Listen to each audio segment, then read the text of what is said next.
Today, we're speaking with Ryan Davis about social media, disinformation, and how influencers can assist political campaigns. As a disclosure, Marley currently works with Main Street One. Stay tuned. Hi everyone, my name is Marley Rosario. And my name is Jingyoung Choi, and you're listening to UC3P. Today we're speaking with Ryan Davis, co-founder of a political technology startup called Main Street One. As an electoral and advocacy campaign practitioner and as a digital marketing professional, Ryan has applied tactics developed by the Defense Advanced Research Project Agency in tackling disinformation in an electoral setting throughout the 2020 election. Thank you for being with us. We truly appreciate it. Thank you so much for having me. Can you introduce briefly to our listeners about your company, Main Street One, and what it does?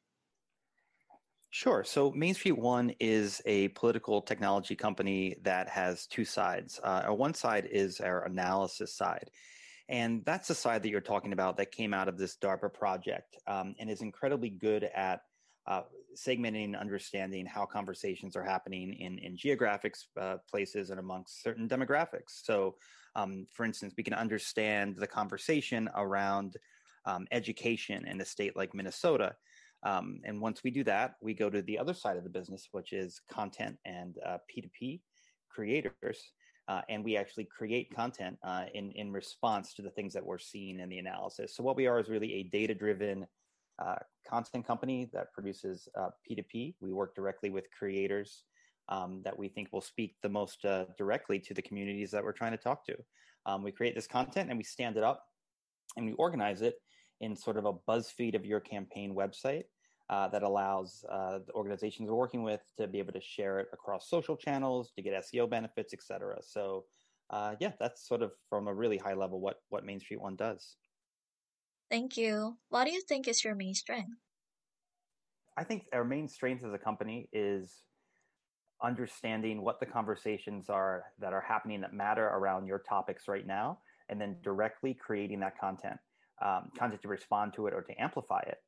And then using really smart paid media buys to make sure that we're putting that content in front of the audiences that need to see it. So, I think often you get social listening reports or people do social listening, but it isn't tied to direct response. And what we really advocate for and what we work on with our clients is understanding the conversation, what's coming out of the listening, do that analysis, and then turn it into creative, decentralized creative with this P2P and the editorial creative. So I think that's really sort of what we do, and we're sort of unique in the space that we approach those things from a data-driven way.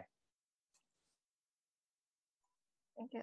Could you explain more about the P2P so that our listeners could understand better? Sure. So we've built a network of 3.6 million content creators across the United States, and these are folks who are willing to stand up and say, I support a teachers union, or you should make sure to register to vote. These things on behalf of organizations. And so what we do is we find creators and work with them in very specific locations. So if you're in Georgia and you're trying to talk about voting rights, we can find folks who live in Atlanta to stand up and talk about how important it is to get out the vote in Georgia. They'll create content for Instagram, for Facebook, for TikTok, for Twitter. We're pretty agnostic to where folks create content. And they'll broadcast that organically on their channels. So they'll tweet it or post it on their Instagram. And then we'll go back and we will basically turn that content into editorial. So we turn it into blogs and we turn it into paid media and we turn it into a website and social media posts. So we're taking this organic content, which is already being seen by, the 1 to 20,000 followers that this person might have. And then we're breaking that up and we are repackaging it and pushing it out across a bunch of different channels. So really, we are this sort of people-driven creative is really what powers our campaigns, and that's the P2P is the heart and soul of that. Thank you. So about the social influencers, we think you will have some data on social influencers as well, and some data on social media like Twitter or Facebook. So we want to ask you, why is social media data as important as another type of data like polling for political scientists and those trying to analyze current political trends?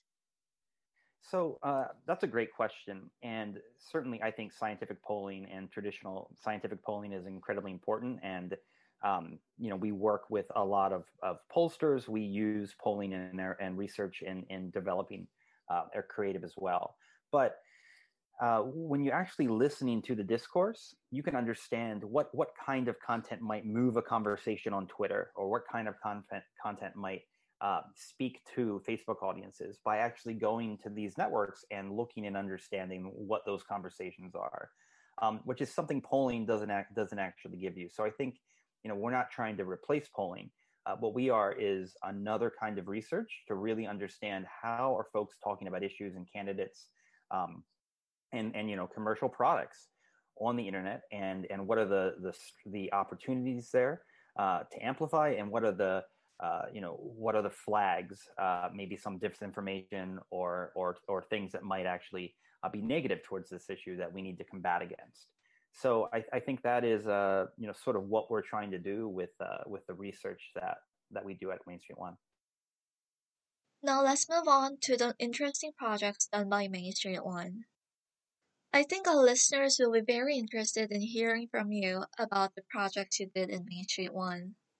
In 2016, Main Street One had worked on behalf of a ballot initiative in Nevada to implement background checks in private gun sales. Could you tell us briefly about this project? Yeah, so this is one of the early projects that Main Street One did. And basically what we understood from our analysis was that in Nevada, for whatever reason, people saw gun sales as a public health issue, right? They thought about gun rights as a public health issue. So we saw an opportunity to reach out to nurses and doctors and EMTs and people who could speak from a public health perspective about gun sales in Nevada and about gun rights and gun laws in Nevada.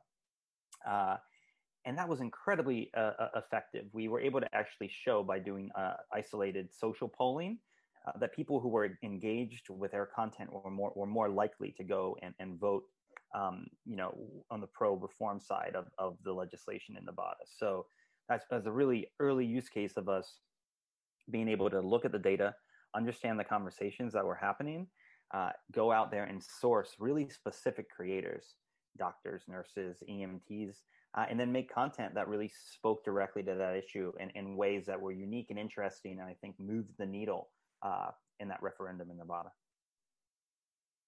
So could you tell our listeners more about how you found out that this issue is about public health?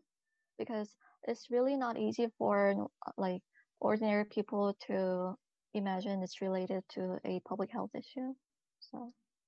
Sure. So the conversations that were happening in Nevada in the discourse often talked about how bad gunshot wounds were, how dangerous guns were from a health perspective. So people getting hurt, people getting injured, people getting murdered, how certain guns were more likely to kill you. There were all these sort of like conversations happening that were outside of the, traditional politicized Second Amendment conversations that you often see when you're looking in the gun debate.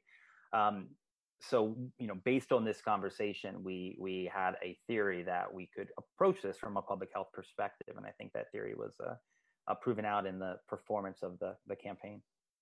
Could you tell us more about how you specified these influencers? And how did you find out these influencers were really making influences on decision? So what we do is we have a platform that allows us to search for influencers based on location, profession, and other demographics. So we were able to recruit influencers who were nurses and doctors and EMTs. We just did something similar with a large public union around providing PPE for folks during the pandemic, and we found doctors and nurses and EMTs to stand up and talk about the importance of PPE. That's something we did this cycle. But if looking back at the race in Nevada, we were actually able to poll people who had seen and been exposed to our influencer content versus people who did not. So we created 2 different unique digital audiences and ran a survey there to actually show that people who had seen our content were more likely to vote for the referendum. So it actually got people to get out and vote, and there was a very narrow margin of victory in this referendum. So every vote ended up counting. So we feel really confident we were able to move the needle there and get people who were otherwise not going to vote or were going to vote the other way to go and cast their ballot. Yeah, I could see that it was a very impactful strategy to apply in the campaign. Then let's move on to another interesting project you've done. We heard that in this cycle, you had supported some teacher strike. Can you tell our listeners about this project? Yeah, that's a really interesting thing. We worked with a teachers union in support of a local teachers strike, and we were able to isolate the conversations happening in this city around teachers, understand why people were supporting the teachers strike, and then go out and find influencers, local influencers in the region to stand up and support the teachers. So creating this really positive content with parents talking about why they were supporting their local teachers. And then we stood up a media platform basically where we highlighted the support the teachers had across all these different areas and demographics. And we showed all the faces of the creators and other sort of source media, so op-eds and other things, all in this one platform.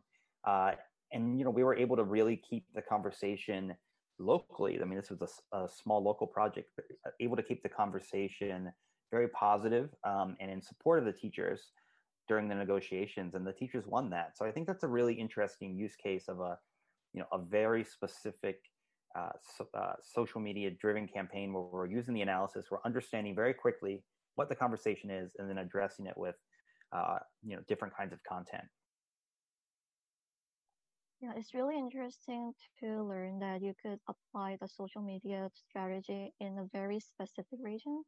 So lastly, can you share what projects you currently are working on, either related to the current US presidential race or otherwise? Sure. So we're working on a bunch of projects right now. We've been working on a campaign to protect public service workers, basically to let people know that there's still we're still fighting for funding for our first responders to this pandemic. So that's been a really interesting thing. We've been sourcing people from across the country to talk about how important it is to continue to fund local and state governments. We've got a campaign up. We've got multiple state campaigns up where we're trying to get folks in different communities, in the Black community or in the Latinx community, excited and out to vote in very specific state locations. We've been running a very large, over a year-long now program targeting sort of the emerging American majority, people, single moms, Gen Z, and millennials, and getting them registered and motivated to go out and vote in key states across the country. And then we have a handful of sort of political campaigns that we are sort of in the midst of doing GOTV stuff and content for. So that's been really exciting. And that's the political side of the business. Thank you, Ryan. I think these projects are very important in the sense that the influence of technology and social media on political issues is keep growing these days. Now we'll take a quick break.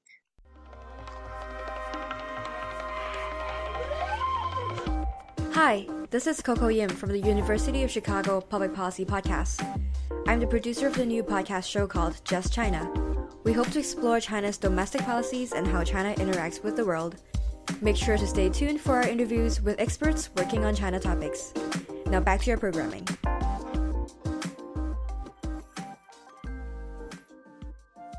And we're back with Ryan Davis, founder of Main Street One, a political technology influencer marketing agency. And now that we have some background on Main Street One's business solution, let's dive a bit deeper into the world of social media and tech. What is the most effective social platform for political engagement topics and, conversations to occur? Is it Facebook? We hear a lot of conversations happening on Twitter. You spoke a little bit about Instagram, but that's not a platform that many people think about talking about political issues.